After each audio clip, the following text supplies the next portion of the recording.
ఇంట్లో చిల్లర సామాన్ ఏం లేవు. నా తలకాయ తాకట్టు పెట్టేనే పట్టుకత్తా తీయి. ఆ బంగారం తాకట్టు పెడతానంటేనే ఎవరు ఇత్తలేరు, నీ తలకాయ తాకట్టు పెడితే ఇత్తరా? ఇయ్యకపోతే గడ్డం బట్టి బతిలాడుకుంటా. మనకు వచ్చే పైసలు ఉన్నాయి కదా, వాడిని అడగరాదు? వాడు కనబడితే ముక్కు విండి వసూలు చేస్తా. వాడు ఇచ్చేది నాకు నమ్మకం లేనేలెత్తి. వీపు విమానమూత మోగుతుంది గాని ఇంతకు వాడు ఈ ఊళ్ళనే ఉన్నాడా? కాలుకు బల్పం కట్టుకొని తిరుగుతాన వాని కోసం. వాడు జగమొండి, వాడేమిత్తాడు? కాళ్ళు పట్టుకొని బ్రతిమాలుతా. పైసలున్నప్పుడు నువ్వు ఆగినవా?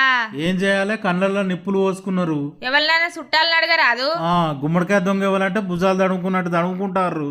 అడిగే తీరు అడుగు తీయరా? చెంప చెల్లు మనటట్టు మాట్లాడతారు. ఏం చేద్దాం, కొంచెం లోతుల పడితే గట్టినే ఉంటది. ఎదురైనడు ఎలెత్తి చూపెట్టుడే. చేతులు జోడించి నీకు నమస్కారం పెడతాన్నా, అన్నిటికీ సాగులు చెప్పకు. ఏ ఊకో అరిచేతిలో వైకుంఠం చూపెట్టబడితివి. బయటకు పోతే ఆ రంగం, ఇంట్లో కత్తి ఈ రంగం. మళ్ళేటా పోతాన్నావు? పొట్ట తిప్పల కోసం. అదే ఎక్కడికి అంటన్నా?